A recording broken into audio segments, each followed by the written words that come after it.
Hello students, कैसे हैं आप सब लोग। आई होप आप लोगों ने सुबह जो मैंने कराया था आपको यानी कि स्टाफिंग तक अच्छे से कंप्लीट कर लिया होगा।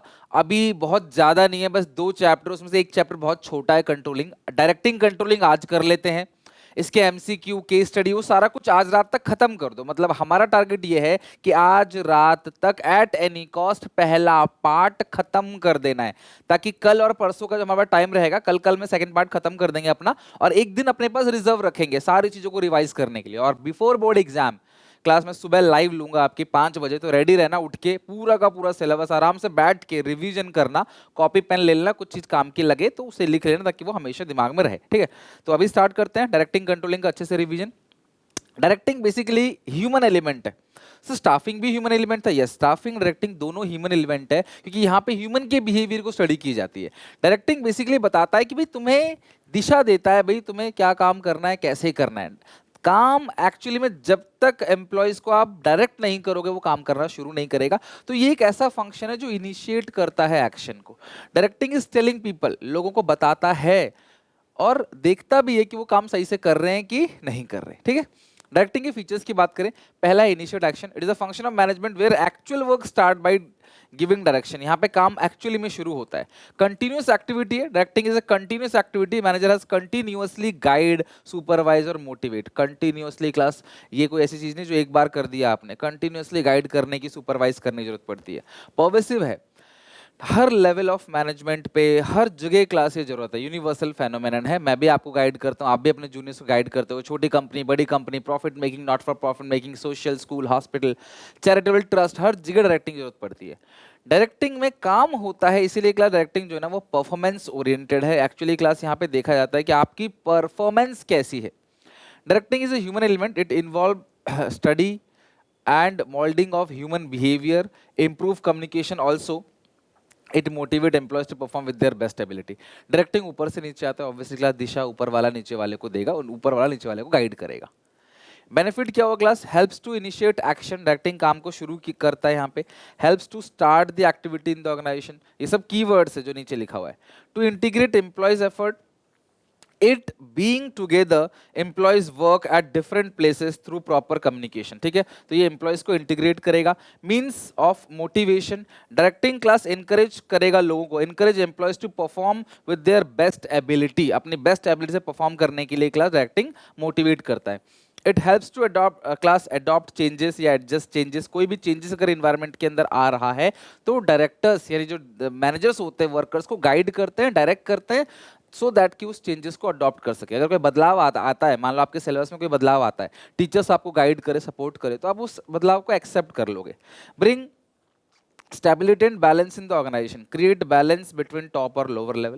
डायरेक्टिंग क्लास हमेशा एक बैलेंस लेके चलता है कि हर एक लेवल इंपॉर्टेंट है ऑर्गेनाइजेशन के लिए, तो top level, middle level, lower level के बीच में एक बैलेंस क्रिएट करता है। डायरेक्टिंग की क्लास 4 एलिमेंट है, सुपरविजन, लीडरशिप, मोटिवेशन और कम्युनिकेशन। सुपरविजन सिलेबस का पार्ट नहीं है, तो हमें लीडरशिप, मोटिवेशन, कम्युनिकेशन ये चीजें पढ़नी है। मोटिवेशन बेसिकली क्या है? जब आप कोई काम निराश हो जाते हो, नहीं कर पाते, तब मोटिवेट क्लास आपको किया जाता है और आप काम को बेस्ट करते हो। जैसे आप नहीं पढ़ रहे होते, कई बार आप कुछ मोटिवेशनल वीडियोस मेरी या किसी और की बातें सुनते हो, या किसी को देखते हो, पेरेंट्स की बात सुनते हो, उनकी कंडीशंस को देखते हो, वो कितनी मेहनत कर रहे हैं हमारे लिए, और आप अंदर से मोटिवेट करते हो और मैं भी काम करूंगा, मैं भी मेहनत करूंगा।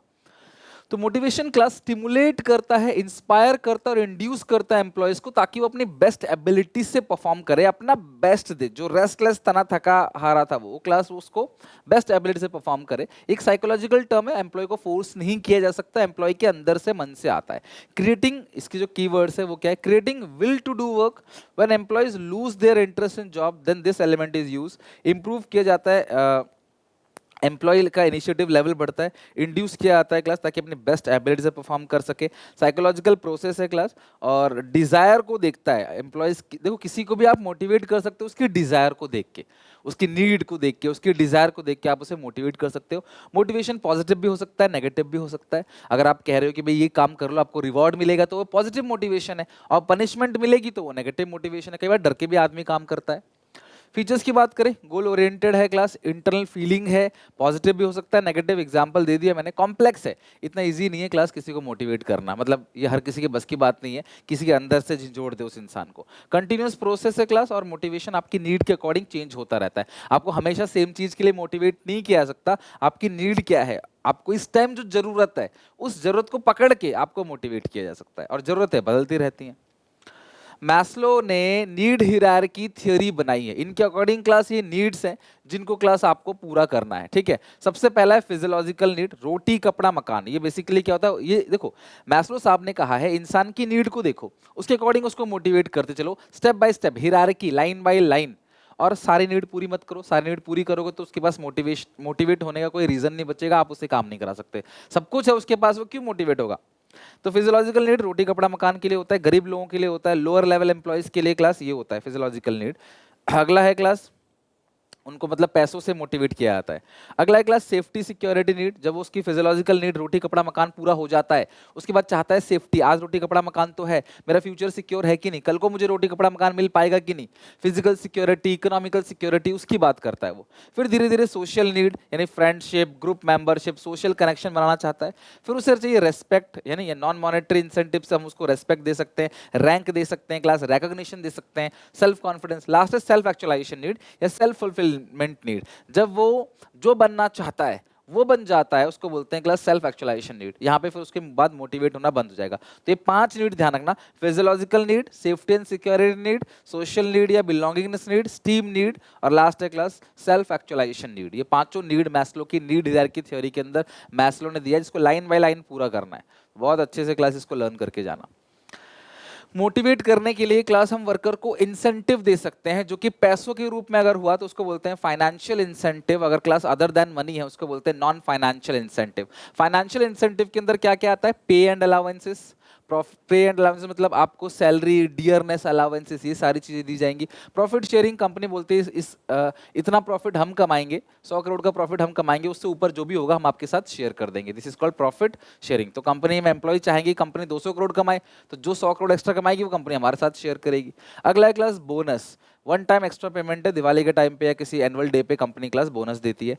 को पार्टनरशिप स्टॉक ऑप्शन, ध्यान रखना, giving shares at lower than the market price, company shares issue करती है अपने एम्प्लॉयज को बहुत सस्ते रेट पे ताकि वो लंबे समय तक काम करें, ये भी एक तरीके का मोटिवेशन है क्लास। और ध्यान रखना यहाँ पे फीलिंग ऑफ ओनरशिप आती है, ध्यान रखना फीलिंग ऑफ ओनरशिप, यहाँ पे एम्प्लॉयज जो है वो ओनर की तरह ही फील करेगा, दिस इज कॉल्ड को पार्टनरशिप या स्टॉक ऑप्शन।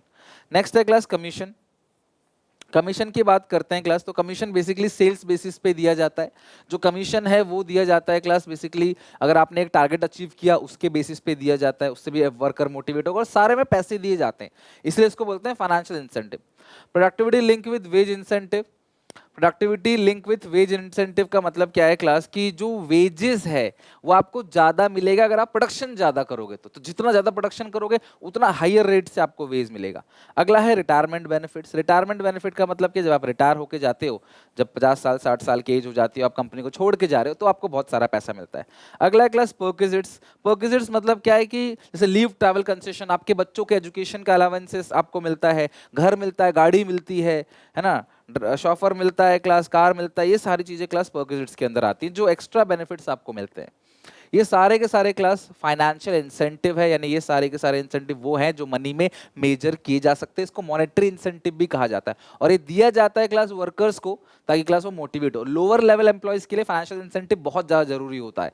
अब आते हैं नॉन फाइनेंशियल इंसेंटिव, यानी कि जहां पे क्लास पैसा नहीं है लेकिन फिर भी वर्कर मोटिवेट होता है। स्टेटस, एक स्पेशल रैंक, पोजीशन दिया जाए ना वर्कर को, तो क्लास एक स्टेटस, रुतबा जब मिलता है ना तो उसको अच्छा लगता है।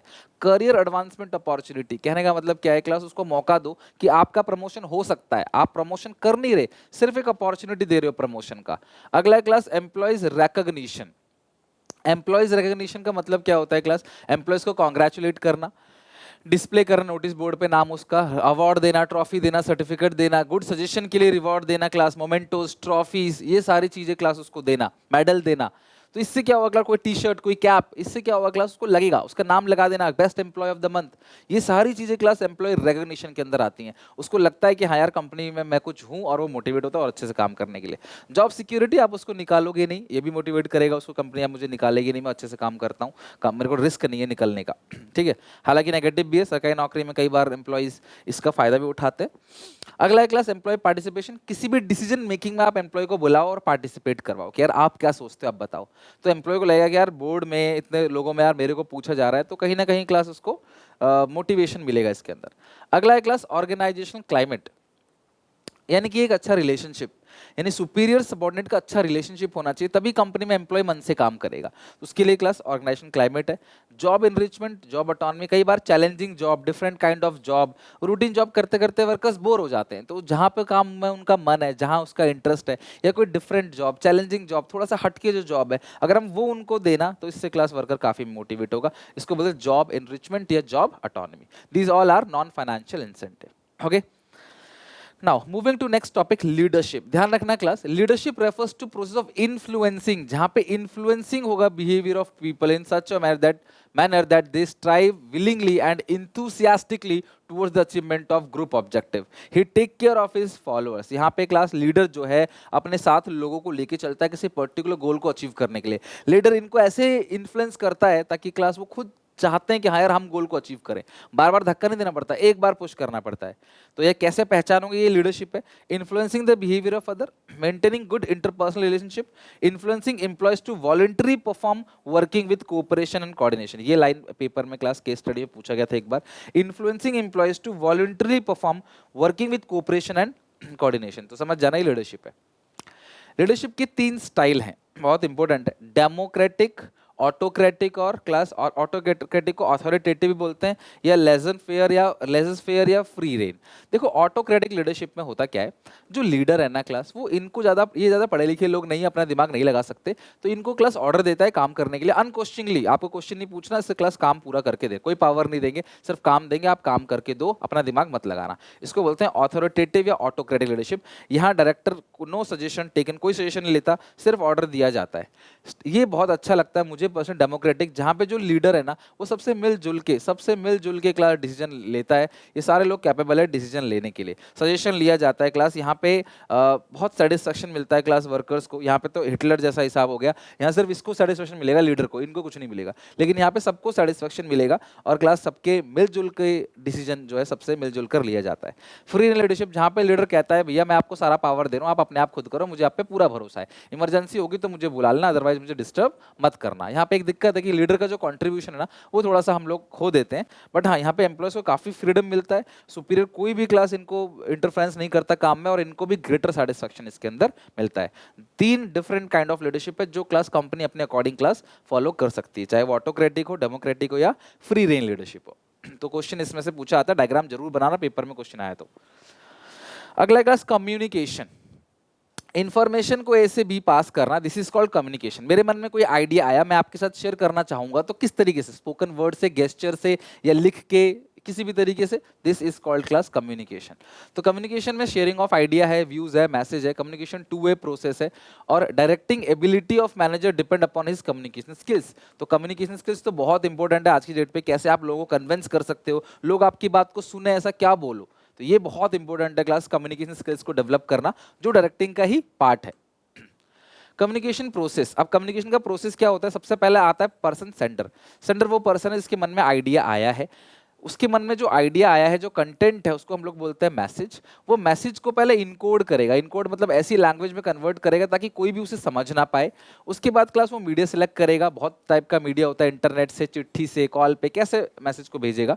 फिर क्लास डी कोड करेगा उस मैसेज को, मीडिया के बाद वो मैसेज डी कोड होगा, जो कन्वर्ट किया था लैंग्वेज में, उस लैंग्वेज को डिकोड किया जाएगा, और फिर क्लास वो मैसेज जो है रिसीवर के पास पहुंचेगा। कई बार रिसीवर के पास पहुंचते वक्त क्लास नॉइज भी आ जाता है, शोर शराबा हो जाता है, डिस्टर्बेंस, किसी प्रकार का कोई भी डिस्टर्बेंस जिससे क्लास मैसेज सही से ना पहुंचे रिसीवर के पास, उसको नॉइज बोलते हैं। फिर रिसीवर लास्ट में फीडबैक देगा, हाँ मैं समझ गया, उसके बाद क्लास कम्युनिकेशन प्रोसेस एंड हो जाएगा। कम्युनिकेशन प्रोसेस तभी एंड होता है क्लास जब रिसीवर जो है वो फीडबैक देता है। जैसे मैं आपको पढ़ाऊंगा, बोलूँ समझ आ गया, आप बोलेगा हाँ सर आ गया, तो हमारा कम्युनिकेशन प्रोसेस वहां पे वो एंड हो गया, फिर नया प्रोसेस चलेगा, नया कम्युनिकेशन प्रोसेस।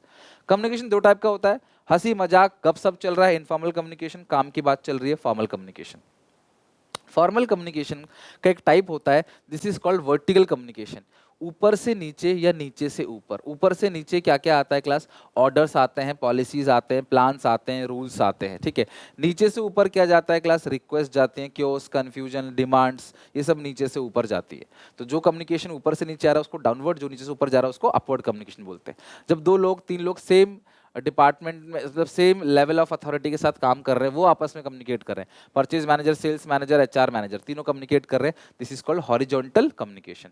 जब एक तरफ का लोअर लेवल का बंदा किसी दूसरे डिपार्टमेंट के अपर लेवल के बंदे से बात करे, अपने नहीं, अपना हो गया तो फिर ये अपवर्ड हो जाएगा, लेकिन दूसरे डिपार्टमेंट के अपर लेवल के बंदे से बात करे, तो ये मान लो परचेज में है और ये है अकाउंटेंट, ठीक है, तो परचेज का वर्कर अकाउंटेंट का सीनियर अकाउंटेंट उससे कंपेयर कर रहा है, बात कर रहा है, this is called diagonal communication.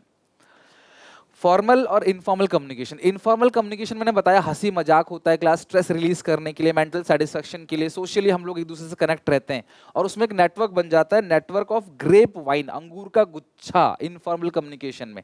यानी कोई भी इंफॉर्मेशन किसी के साथ भी शेयर कर रहा है इनफॉर्मल में, तो हंसी मजाक गपशप, कहाँ से इन्फॉर्मेशन आई कुछ नहीं पता, इनफॉर्मल में ये दिक्कत है। फॉर्मल में क्या है, चेन ऑफ अथॉरिटी रहती है, पता है इन्फॉर्मेशन कहाँ से आया, रिटर्न में होता है। इनफॉर्मल में तो हंसी मजाक चल रहा है, ओरली बात चल रही, किसने किसको क्या बोला, ये खबर किसने फैलाई, ये र्यूमर किसने फैलाया, कुछ नहीं पता चलता। अब इसके डिफरेंस को देखते हैं, डिफरेंस बिटवीन फॉर्मल और इनफॉर्मल कम्युनिकेशन। तो सबसे पहले कम्युनिकेशन बिटवीन टू और more who are officially attach, दो या दो से ज्यादा लोगों के साथ कम्युनिकेट किया जा रहा है जो ऑफिशियली अटैच है, जो एक दूसरे से जुड़े हुए हैं ऑफिशियली, लेकिन ये अटैच तो है लेकिन ऑफिशियल अटैच नहीं है इनफॉर्मल के अंदर। नेचर की बात करें रिजिड, आप इसके मैसेज को चेंज नहीं कर सकते, जो मैसेज आया रिटर्न में आया आप चेंज नहीं कर सकते। ये मैसेज बहुत फ्लेक्सिबल है, ए ने बी को कुछ बोला, बी ने बड़ा चढ़ा के कुछ बोल दिया, बहुत फ्लेक्सिबल है। फॉर्म की बात करें, ये ओरल रिटर्न दोनों में होता है, आमतौर पर रिटर्न प्रेफर किया जाता है, और ये ओरल ही होता है इनफॉर्मल, दोस्तों से तो ऐसी बात की जाती है ओरली। फॉर्मल में हमेशा स्केलर चेन फॉलो होता है, जबकि इनफॉर्मल में कभी भी स्केलर चेन फॉलो नहीं होता। फॉर्मल जो है वो कंपनी की नीड है, इनफॉर्मल जो है वो इंडिविजुअल की नीड है। पर्पस की बात करें, टू अचीव ऑर्गेनाइजेशनल ऑब्जेक्टिव, जो फॉर्मल कम्युनिकेशन है वो ऑर्गेनाइजेशन के ऑब्जेक्टिव को अचीव करने के लिए किया जाता है, जबकि इनफॉर्मल कम्युनिकेशन रिलीफ और साइकोलॉजिकल सेटिस्फैक्शन के लिए किया जाता है। फिक्सेशन ऑफ रिस्पॉन्सिबिलिटी, फॉर्मल में रिस्पॉन्सिबिलिटी को फिक्स करना बड़ा ही आसान है, क्योंकि फॉर्मल कम्युनिकेशन में ना सोर्स पता रहता है कि भैया कहाँ से इन्फॉर्मेशन आया है, रिटर्न इन्फॉर्मेशन किस बॉस ने भेजा है, हिरार्की फॉलो हो रही है ना, स्केलर चेन फॉलो हो रहा है, लाइन बाय लाइन इन्फॉर्मेशन आ रहा है, सबको पता है। लेकिन इनफॉर्मल में क्लास किसने किसको क्या बोला क्लास नहीं पता है, तो मुश्किल है कि आप रिस्पॉन्सिबिलिटी और अकाउंटेबिलिटी फिक्स कर सको। इनफॉर्मल में रिस्पॉन्सिबिलिटी अकाउंटेबिलिटी फिक्स नहीं होता। हमने जो बोला आपको, आपने उसको उस वे में नहीं समझा, क्योंकि बीच में कोई बैरियर आ गया। ये बैरियर चार टाइप के होते हैं क्लास, बहुत इंपॉर्टेंट है, ध्यान समझना। इसको बोलते हैं barriers to effective communication. A communication barrier is anything that comes in the way of receiving and understanding messages that one sent to another to convey his ideas, thought or any other kind of information। ठीक है, तो communication barrier किसी भी प्रकार का barrier हो सकता है जो क्लास मैसेज को प्रॉपर तरीके से आने ना दे। मैं आपको जो चीज जिस सेंस में कह रहा हूं आपने उसको उस सेंस में नहीं समझा, इसका मतलब कम्युनिकेशन बैरियर है। अब ये बैरियर आता किसकी वजह से, बहुत सारे कम्युनिकेशन बैरियर है। सबसे पहला है class semantic barrier. Semantic barrier का मतलब क्या होता है क्लास, कि आपने मैसेज को जिस तरीके से भेजा, समझने वाले ने उसको उस तरीके से नहीं, कुछ और ही समझ लिया। वो किसकी वजह से होता है, बैडली एक्सप्रेस मैसेज। आपने मैसेज को सही से एक्सप्रेस ही नहीं किया, आपका जो मैसेज था आपने सही से भेजा ही नहीं, आपने प्रॉपर वर्ड आपने यूज नहीं किया, प्रॉपर वोकैबुलरी का आपने यूज नहीं किया, प्रॉपर सेंटेंस का आपने यूज नहीं किया, या फिर symbol with different meaning, price price, principle principle, बहुत सारे वर्ड्स होते हैं जिनका सेंटेंस के हिसाब से मीनिंग बदल जाता है, या सेम सेम वर्ड लगते हैं बट मीनिंग अलग अलग है। उस वजह से क्लास दिक्कत आई। ट्रांसलेटर ने ट्रांसलेट सही से नहीं किया, बहुत सारे जगह ट्रांसलेटर होता है, लाइक अगर मैं गुजरात में जाकर कुछ बोलूंगा तो भैया मैं गुजराती नहीं बोल पाऊंगा, तो मेरे साथ एक ट्रांसलेटर होगा, तो वो उस भाषा में कन्वर्ट करके बोलेगा ताकि वो टच कर पाए। अब उसने गलत बोल दिया तो भी गलती है, तो भी क्लास मैसेज सही से समझ नहीं आएगा। टेक्निकल वर्ड का अगर आपने यूज किया, हर एक फील्ड में टेक्निकल वर्ड होते हैं, चाहे वो साइंटिफिक हो, चाहे वो डॉक्टर की लाइन में हो, चाहे क्लास वो कॉमर्स की लाइन में, लाइक EBIT ROI, ये सब क्लास कॉमर्स वाले समझ जाएंगे लेकिन और कोई नहीं समझेगा। This is called technical jargon. Body language और गेस्चर डिकोडिंग, आपका बॉडी लैंग्वेज कुछ और कह रहा है, आपका फिजिकल एक्सप्रेशन फेशियल एक्सप्रेशन कुछ और कह रहा है, आप बात कुछ और कह रहे हो तो मैच ही नहीं होगा। आप जोक सुना रहे हो सीरियसली या हंस के कोई सीरियस बात बोल रहे हो, कैसे कोई समझेगा। अनक्लैरिफाइड अजम्पशन, पहले ही आपने दिमाग में कुछ भ्रम पाल रखा है।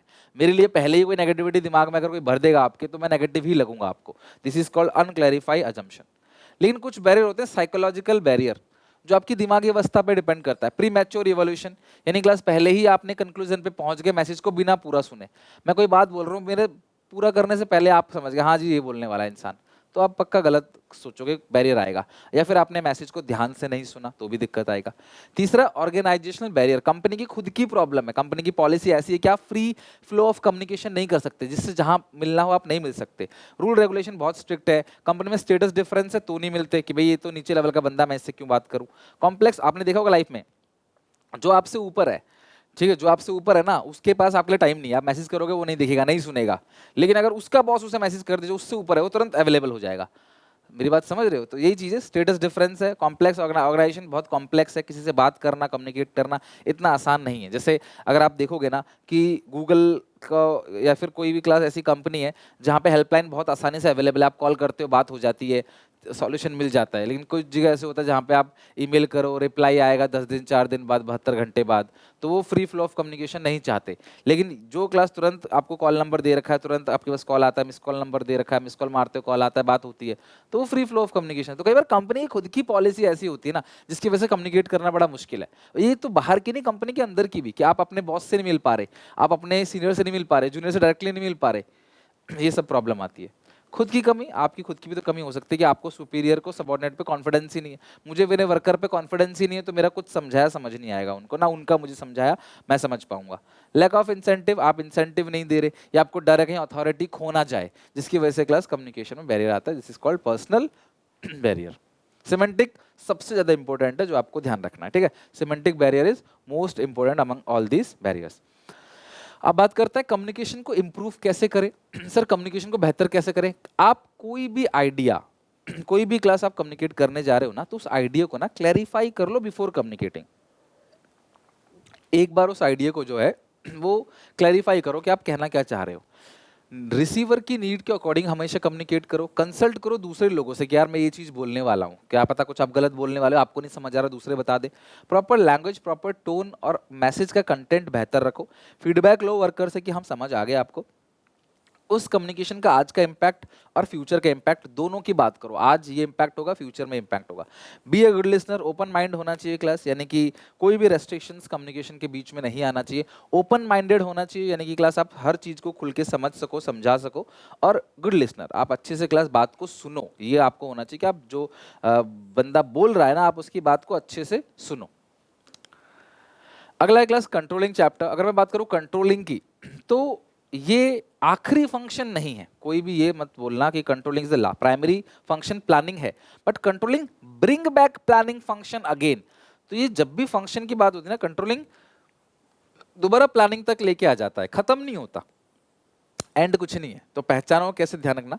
Ensure work as per plan, complete the event of complete events to confirm to plan, actual output not as per the target due to lack of controlling, comparison between actual performance with the plan performance। ये सारी चीजें show करेगा कि यार controlling chapter question है। मैं समझाता हूँ तुम्हें, केस स्टडी में तुम्हें कैसे पहचानना है कि ये कंट्रोलिंग है। क्वेश्चन बोलेगा कोई गलती हो रही है, कंपनी पहले अच्छा कमा रही थी, अब कंपनी घाटे में जा रही है, कंपनी का प्रॉफिट डाउन हो गया है, बड़ा नुकसान हो रहा है, ग्राहक नहीं आ रहे। फिर एक दिन एक मैनेजर को बोला गया भाई तुम देखो दिक्कत क्या है। उसने रिसर्च की और उसने क्लास देखा कि ये कमी मिल रही है, चाहे अकाउंटेंट चोरी कर रहा हो, या फिर हम लोग डिले दे रहे हो डिलीवरी, या फिर प्राइस हाई है, या लोकेशन अच्छा नहीं है, कुछ भी, और फिर हम उसको ठीक कर रहे हैं बाद में। तो इस पूरे को, और बाद में चीज़ें ठीक हो जा रही हैं, तो ये पूरा कंट्रोलिंग का ही काम है। कैमरे लगे हुए हैं आपके ऊपर, ऑब्जर्व करके एम्प्लॉय की एक्टिविटी को देखा जा रहा है, ये भी कंट्रोलिंग ही है। तो कंट्रोलिंग का मतलब क्या है क्लास, कंपैरिजन करना एक्चुअल परफॉर्मेंस को प्लान परफॉर्मेंस से, फिर देखना कोई डिफरेंस या डेविएशन तो नहीं है, और अगर कोई डिफरेंस डेविएशन है तो उसको ठीक करना, इसी को बोलते हैं क्लास कंट्रोलिंग। कंट्रोलिंग की दो एस्पेक्ट है। सबसे पहला एस्पेक्ट है क्लास स्ट्रेटजिक कंट्रोल, और दूसरा है class operational control. Strategic control का मतलब क्या है, आपको चेक करना है कि आपकी स्ट्रैटेजीज कैसी है, जो आपने रणनीति बनाई है, जो आपने प्लान बनाया है कि भाई मुझे इतना अचीव करना है, वो प्लान सही भी है कि नहीं। आपने जो टारगेट बनाया, आउटपुट बनाया, वो सही भी है कि नहीं, स्टैंडर्ड आपने ठीक बनाया है कि नहीं बनाया, वो चीज चेक करना स्ट्रेटेजिक कंट्रोल है। कि मैं सोच रहा हूँ 90% लेके आऊँ, तो 90% सही है या कम है या ज्यादा है, क्या पता मैं 100 वाला बच्चा हूँ, क्या पता मैं 40 वाला बच्चा हूँ, तो वो चेक करता है strategic control.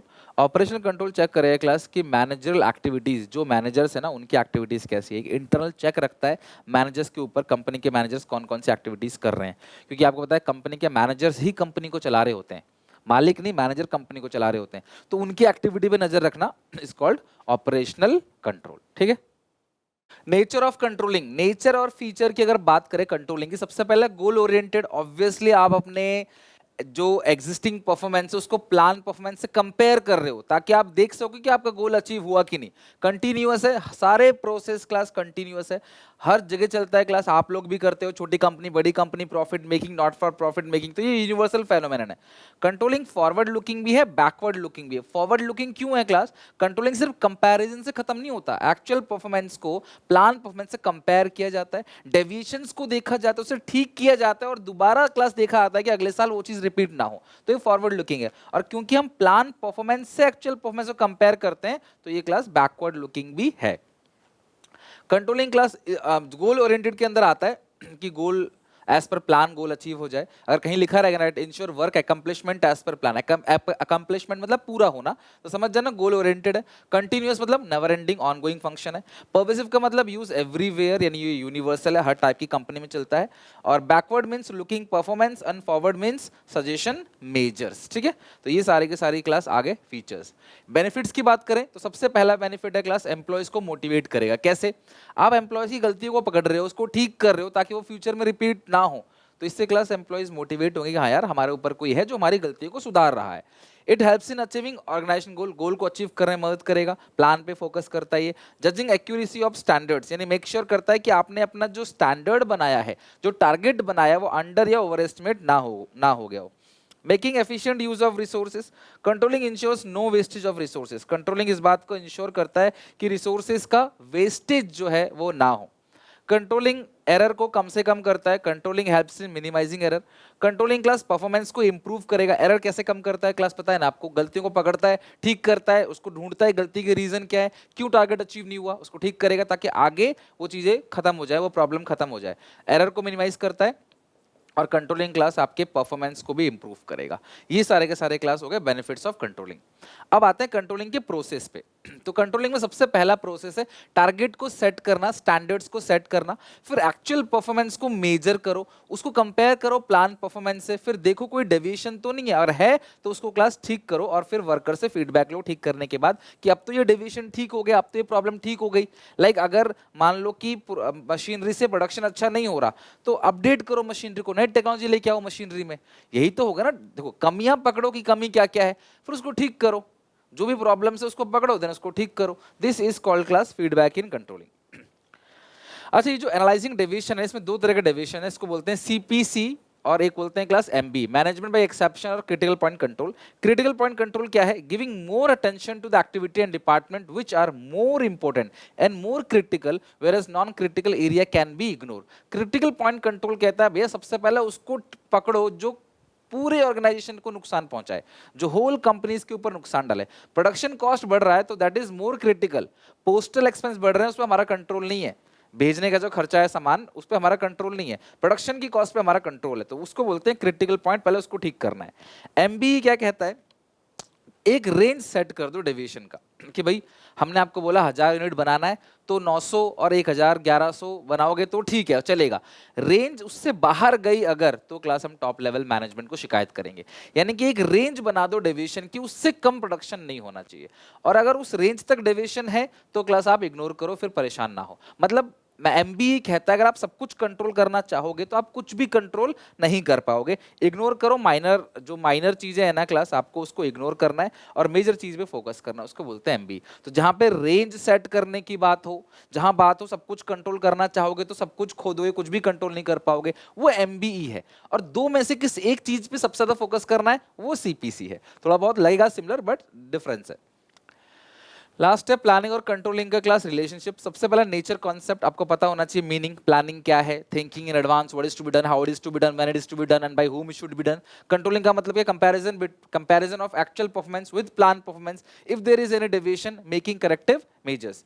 Both are interdependent and interlink, दोनों एक दूसरे से क्लास जुड़े हुए हैं, इंटरडिपेंडेंट है और इंटरलिंक है। कहने का मतलब क्या है क्लास कि दोनों एक दूसरे के बिना अधूरा है। प्लानिंग कंट्रोलिंग दोनों एक दूसरे से जुड़े हुए हैं, एक दूसरे के बिना दोनों अधूरा। आपने प्लान किया, आपने एक्चुअल परफॉर्मेंस से कंपेयर ही नहीं किया, या फिर आपने प्लान ही नहीं बनाया, तो दोनों ही जरूरी है। Both are dependent, both are interlink. दोनों फॉरवर्ड और बैकवर्ड लुकिंग है। प्लानिंग फ्यूचर के लिए किया जाता है तो प्लानिंग फॉरवर्ड है, और प्लानिंग बैकवर्ड क्यों? क्योंकि पास्ट परफॉर्मेंस को देखते हुए फ्यूचर का हम लोग प्लान करते हैं। कंट्रोलिंग बैकवर्ड क्यों है क्लास? कंट्रोलिंग प्लानिंग को देखकर कंपेयर किया जाता है एक्चुअल परफॉर्मेंस से। और कंट्रोलिंग फॉरवर्ड क्यों है क्लास? क्योंकि सिर्फ कंपेयर नहीं करते, ठीक करते हैं, फीडबैक भी लेते हैं और दोबारा प्लानिंग प्रोसेस को वापस लेके आ जाते हैं। प्लानिंग इज प्रिस्क्रिप्टिव, प्लानिंग दिमाग में गोल सेट करता है, मेंटल एक्सरसाइज है। और कंट्रोलिंग क्लास एक्चुअल में काम करता है, यानी क्लास इवैल्यूएटिव है। Planning controlling both are supplementary function, ये लाइन भी ध्यान रखना, both are class supplementary function. Planning makes controlling effective and efficient, whereas controlling improve future planning. तो कंट्रोलिंग फ्यूचर प्लानिंग को इंप्रूव करता है। आज आपने ठीक किया तो अगली बार जब प्लान करोगे तो वो प्लान अचीव होगा ही होगा, इस बात को कंट्रोलिंग इंश्योर करता है। प्लानिंग एंड कंट्रोलिंग में कुछ और बात ध्यान रखना है। Meanings of both terms: controlling depend upon the planning of controlling depends upon planning for the base or yardstick to compare with the planning depend upon controlling for right implementation। तो देखो यार, कंट्रोलिंग भी planning पे depend है और planning भी controlling पे depend है। Controlling looks back for performance and look forward for giving suggestion, whereas planning look back for the result of previous year plan and look forward to make assumption for next year plan. Planning plan course of action and controlling ensure course of action is followed. तो planning में course of action बनाया जाता है कि हम क्या करेंगे, और कंट्रोलिंग में क्लास उसको एक्चुअली में फॉलो किया जाता है, एक्चुअल में काम होता है।